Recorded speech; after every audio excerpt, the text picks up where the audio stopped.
Hello.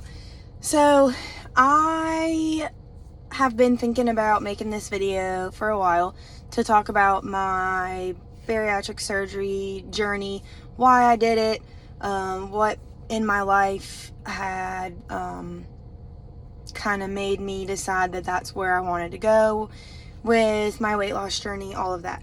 So first of all, sorry about the quality of the video. It's crooked and all that. But it's on my thing in my car, and this is the best I got without my baby with me. So, my weight gain started when I was probably 3 years old after I was burned really badly. So as a toddler, I was coping with the stress from traumatic burn injuries, and all I wanted to do was eat. My mom would tells me now stories about, just the only thing that made you feel better was food, and and it's not her fault. It's just one of those things. People cope differently, and I've always coped with food. And that, whether I was happy, sad, stressed, it didn't matter. Anything emotional, I wanted to eat. Like, oh, my friend got a new job, like, awesome, let's go get food, like, let's celebrate with food. Or, oh, I had a bad breakup, I'm so depressed and I'm sad, let me eat a bunch of ice cream, And so my whole life, I always coped with food. And I had seen therapists about it. I had tried so many different things. I've always been overweight. Ever since I can remember, I've always been the big girl in class, the big girl in school, the big girl within my friend group, blah, blah, blah. And the only time in my whole life where I was thin and fit and healthy was my senior year of high school, and the year after that. So for about 2 years of my life, when I was like 17, 18, 19, I was very fit, thin. I exercised a lot. I ate right. And I was, what the world deems as healthy. However, I also had people tell me that I was too thin, that I needed to stop losing weight because I looked like a skeleton. And it was really just because people that had seen me my whole life, they've always seen me as a bigger person. So they never saw my bone structures. They never saw, they just never saw me in a healthy weight. And when I did slim down a lot, my face was very structured. Like, I didn't even have this wasn't there. My collarbones stuck out. I was very thin. And that was kind of, but to the world, that was normal. That was the norm. Everybody sees you and says, oh, you're normal, you're normal looking. I was a size 8 in clothes, and I'm 5'9", so a size 8 being 5'9" is relatively thin. But I really had to work on that. I ran a mile a day. All I ate was mixed green lettuce and grilled chicken. Literally, like, I did not eat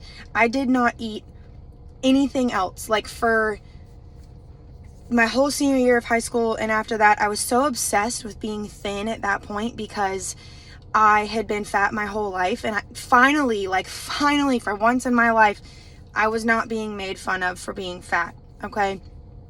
And I actually kind of became almost obsessed with being so thin that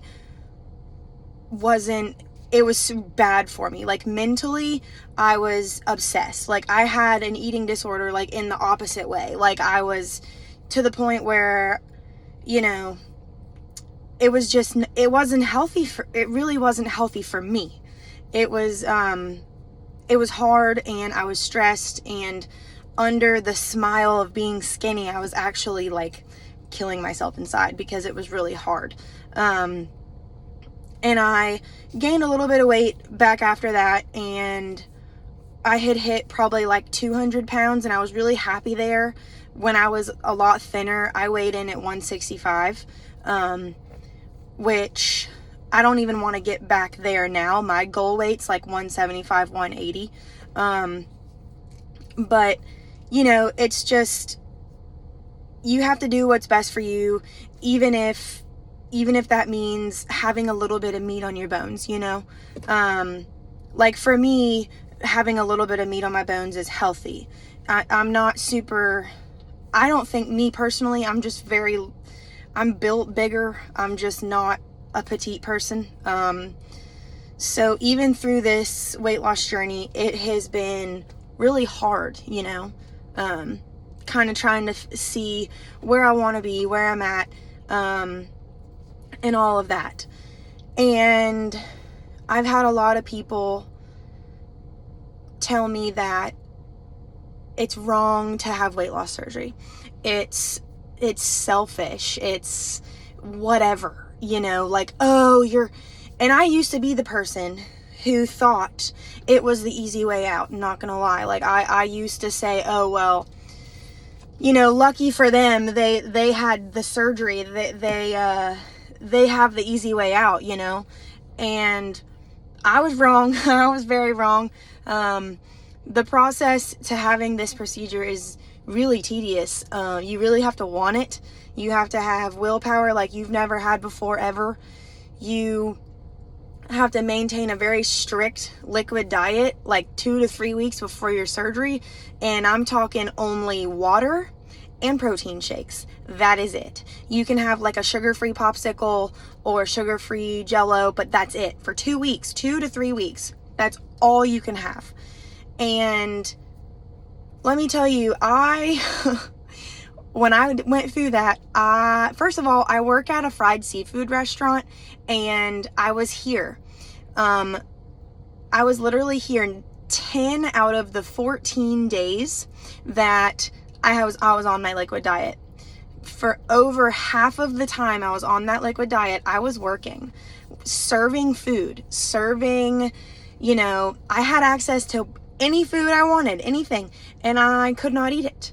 I was, you know, chugging protein drinks while everybody else was eating their fried shrimp and their burgers and their, you know, whatever. And it was torture. It really was. It was torture. There were days I just cried. I cried because I was so depressed that, and it's a mental game, you know, it's not, you think like, oh, I can drink shakes for 2 weeks, but when you actually do it, it's really hard. Your brain is fighting with you, telling you that you're going crazy, that you need to eat. And it's the fact that you can't chew anything, like your mouth misses chewing. So for me, I had to eat the crunchy ice, you know, like from Sonic and Chick-fil-A. And not only that, I went on vacation with my sisters, and we were in Myrtle Beach, and, you know, they were eating all kind of good stuff, and we had a taco bar, and like they wanted to go out to eat and all this stuff, and I stayed at the hotel because I could not go. I was like, I'm sorry, that's gonna kill me. I can't do it. And I'm blending up my protein shakes while they're eating tacos and all kind of stuff, and, you know, and I'm not gonna lie, I did eat like a cucumber, like a slice of cucumber or like a carrot, because I was just dying. It was really hard. But I did it. And the reason you do it is to cleanse your fatty liver so that they can move your liver out of the way for the surgery so they can access your stomach. You know, and it's really quite something, the willpower that it takes to get through that. You know, you also have to go through psychological testing to make sure that you can handle the surgery, because it is so mentally challenging. You also have to go through a physical. You have to meet with a dietitian. You have to do all kinds of stuff. You have to have, I can't even think now. I'm sorry, my brain. You have to get, I can't even think of the word of what it is right now for whatever reason. I think it's called an ECG. You have to get scoped to make sure that you don't have a hernia, because if you have a hernia, they have to operate on that as well. Anyway, you have to go through a lot of stuff. You know, the recovery from the surgery is not fun. You get, why can't I think of these words right now? I apologize. You get spasms, esophageal spasms, and they hurt really bad. They happen for about 2 to 3 weeks, up to 4 weeks after your surgery. They give you a pill that you put under your tongue and it helps with them, but it really is hard. The recovery is not fun, I'm not gonna lie. However, I don't regret anything at all. If anything, I regret not having this surgery done sooner. You know, it is difficult deciding when in the best time in your life it is to have it done, because once you have this procedure, you cannot get pregnant for at least 18 months. If you do, there can be some serious life-threatening complications for the baby and yourself. You know, you have to be really diligent, you know, as far as like your birth control goes on that aspect, and you have to, you just really have to be careful. Also, after the surgery, you're bound to all these vitamins for the rest of your life. You have to take, literally every vitamin. I still take a prenatal because they're really good vitamins. I also take a B12 and a vitamin D every day, as well as a probiotic. And if there's a day that I skip my vitamins, if I forget to take it, I feel like absolute trash. And, you know, the hardest part for me after this surgery has been getting enough water. It's extremely difficult to drink enough water, just because physically you can only like have so much in your stomach at one time. So it's really, really hard to drink enough water. You literally have to sip water consistently throughout the day, all day long. And it's tough. I've struggled with dehydration the most after the surgery. And I'm gonna kind of back up just a bit here. And I'm not saying this part, I'm not trying to make anybody feel bad for me. I'm not trying to, you know, whatever. I want to inspire people to do what is best for them despite the rest of the world. And, you know, I know that people are going to relate to me, saying these things here. Like, people are going to relate to me, and I want them to, because I want them to know that they're not alone and that they're totally normal. They shouldn't feel crazy or whatever they may be feeling, because it's totally normal, and everybody in the world has something that they love. You know, food is an addiction, and for me, my whole life I've been addicted to food, and I only wish that I realized that sooner. You know, like having an addiction to alcohol is a little more obvious, or having an addiction to whatever, Adderall, or I don't know. People are addicted to all kinds of things. Other addictions are a little more obvious. A food addiction is not as obvious. People don't realize that they're addicted to food. You know, for me, like, I literally just, like, oh, I'm bored, let me go make a lasagna, and I would literally eat half of it, okay? Like, a family size lasagna, I would eat half of it, okay? Like, because I was bored and it tasted good, not because I was even hungry. And I know I'm not alone. Like, there's people, I know, trust me, I've been there, okay? And, you know, you just have to realize that it's a problem for you, and that you want to change. You want to be healthy, especially, you know, I want to be healthy for my son. I want to be able to run around with him and play with him and carry him and not be winded walking up the stairs. I want to show him a healthy lifestyle so that he doesn't, you know, if he has that gene that I do of not having a great metabolism, I want him to know that I'm a support system and that he can always come to me, you know, for whatever reason. I want him to be healthy too, you know. And I'm not saying if you're overweight that I don't like you, or that you're, no, like, No, I don't care if you're overweight. That's your thing. If you're okay with being overweight and you don't mind that it makes life a little more difficult, because it does. It makes life a little more difficult, you know. For me, I kind of, my lows were like getting on an airplane and the seatbelt not fitting, you know, sitting in a chair and just feeling so like crammed, you know what I mean? And I just got tired of being so tired, if that makes sense. And I just said, you know, hey, I've gained a lot of weight. A lot of it stemmed from grief. A lot of it stemmed from stress. You know, a breakup here, a death there, whatever. I can give any excuse in the book for why I overate, you know. I love food. I love cooking and I love food, and I always will. But now I have found a new love for healthier foods. So I actually eat more steadily throughout the day than I used to. I eat like every hour, but it's like high protein foods, and it's like this much of it at a time. You know, I wake up and I scramble 2 eggs and I share it with my son. So he probably eats like 1 egg and I eat 1 egg. And then like an hour later, I will have a piece, like a half piece of leftover chicken breast from the night before. And then I'll drink, you know, some water or whatever. And then like maybe an hour later, I'll drink half of a protein shake.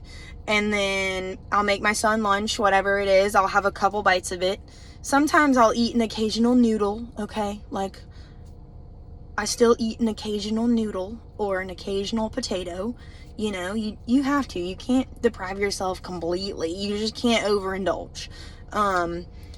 You know, the main thing is you're meeting your protein goals and you're meeting your water goals. And as long as you're meeting your protein goals and your water goals, even if you don't have this surgery, if you're eating so much protein, low carbs, and drinking water and exercising, you'll lose weight. It's just a matter of, like, this surgery is a tool. It helps you get on the right track because it actually forces you to, you know, like, yes, you have to have willpower to get through the process of having the surgery. You have to have the willpower, but it's just a lot easier when your stomach is this big to only eat this much. You know what I'm saying? Like, I can only eat an ounce or 2 ounces of food at a time. And so when I eat, I have to eat protein. I don't eat rice or vegetables. Not really. I eat some vegetables, but your body takes a long time after the surgery to get used to those foods again. So vegetables, they upset my stomach a little bit. So I stay away from them still. I'm not quite far enough out from my surgery to be able to eat the vegetables. But I eat, you know, for dinner, like we'll cook a couple pork chops, or we'll cook a steak or 2, and we'll cook chicken, and I will eat half of my steak.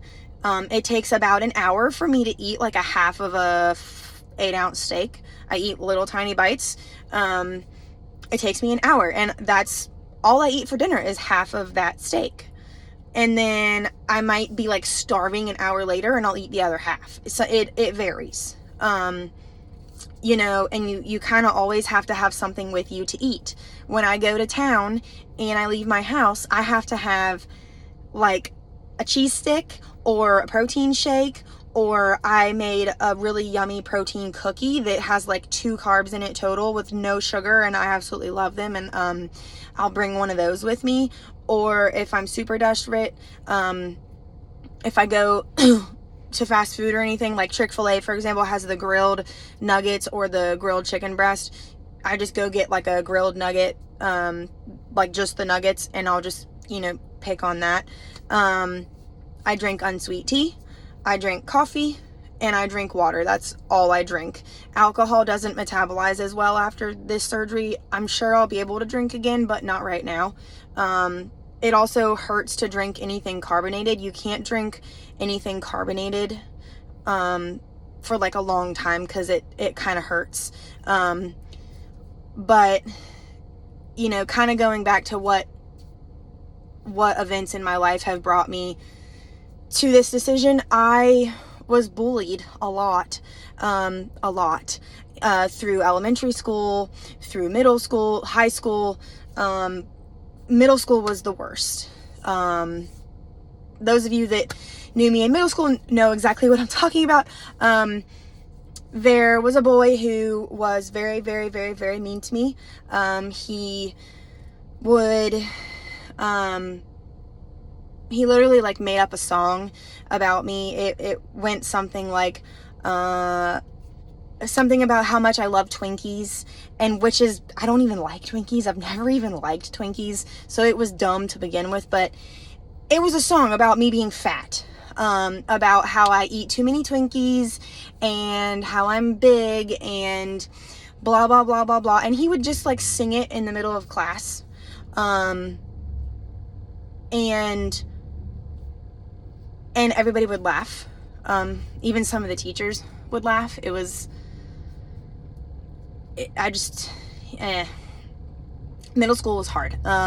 Kids are mean, you know, and to this day, as an adult now, I don't understand how, the teachers let that happen, and I don't understand why, nothing was ever done about it. Bullying is something that I really wish that I could change, you know, but this isn't about bullying, it's just about my story, but it does get me very emotional, because that was a very difficult time in my life, that had a lasting impact on me, and as strong as I am, and as courageous as I am, that broke me. I would laugh along with them, because I was really crying inside, and I knew that if I cried, that it would just make it worse. Even if I tried standing up for myself, it made it worse. It was just bad.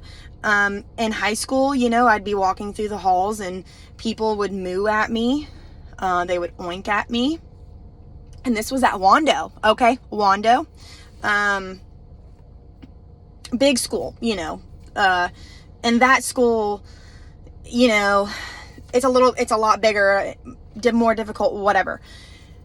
And, you know, then again, kids are mean. People they never grow up. They never do. They really don't. But I know this happens on a daily basis. I know kids get bullied and adults get bullied. And I know that fat shaming is a thing. Even as an adult, it's even sometimes worse as an adult, because, you know, they should know better. This is something that's really important, like really special to me. And I want this video to reach as many people as possible, so that if anyone ever is questioning this surgery, or wants to talk to me about how I got here, or why I did it, or even if they want to know how I live my life every day now, and how I eat, and they want to try it without having the surgery, like, I'm all ears. Reach out to me. I'm happy to talk to you. You know, and really, I just want people to know you're not alone. Everybody goes through something, you know, in this world. People even get made fun of for being too skinny, okay? It's like, what do you want from us? If we're too skinny, you make fun of us. If we're too fat, you make fun of us. And if we're perfect in your eyes, we're cool enough to, like, be like, what is that? Anyways, I'm an advocate for, you do what's best for you, okay? You don't worry about what anybody else says or what anybody else thinks. When I told people that I was having this surgery, I had mixed reviews, okay? I had some people telling me that I don't need to mess with what Jesus gave me, and Jesus gave me this body and this metabolism because that's what he wanted me to have, and you don't mess with what Jesus gave you. Honey, I get it, okay? I get it. But he also gave the surgeons the ability to do this surgery, okay? So, and I got nothing against Jesus. I'm a Christian. I love Jesus, okay? I do. But that, I literally had a lady tell me that, okay? And I get it. I do. But this is my life and my body, and this is what I want to do, and you don't have to understand. Nobody has to understand why you do what you do for you. It's you. You do what you think and feel is best for you. If you want to have weight loss surgery and you have tried everything, and it's not like just anybody Joe Schmo can have this surgery, okay? You have to qualify for it. You have to have a BMI of so much, or you have to have a heart condition or diabetes or whatever, okay? It's not like somebody who's 20 pounds overweight can go have this surgery. No, it doesn't work like that. This surgery is made for people who have already exhausted all other options. For me, I have done every diet in the books. I've done Weight Watchers. I've done counting carbs. I've done MyFitnessPal app. I've done everything, okay? But for me, I have PCOS, polycystic ovary syndrome. If you don't know how that affects weight gain, just go look it up, because this is already a 30-minute long video and I don't want to get into that. I know a lot of people have PCOS too, okay? I know how hard it is to lose weight. You look at a cheeseburger and you gain 5 pounds. That's just how it is. You know, just do what's best for you. That's my whole point of making this video. I know there's so many other things that I could talk about, but it's, like I said, a 30-minute long video already. And if you've watched this far, thank you. I appreciate it. Please share this video with anyone that you feel may relate to me or may want to talk to me. I'm all ears. You know, I just really felt the need to make this video. I feel like people could really benefit from it. And you know, I really want to help people. I want to help people better themselves, give people a better quality of life, because that is what it's given me. I have lost 80 pounds since August 2nd was my surgery. I've lost 80 pounds. My goal is like 40 to 50 more pounds. And I've learned a whole new way to eat and a whole new way to live. And there are yummy foods that are healthy. There are yummy recipes, easy recipes. And the people in your life will adjust to your new life, okay? And if they can't, then they're not your friend and you don't need them in your life, all right? So, that's just my 2 cents. And, like I said, if you watch this whole thing, thank you. Thank you. And, just share it with everyone, okay? I feel like everybody needs to hear this, and, it's something that's just really important to me. Like I said, I'm almost 30 years old and I've struggled my whole life with being fat, and I just really want to help people out. So thanks for watching and have a great day. Okay, bye.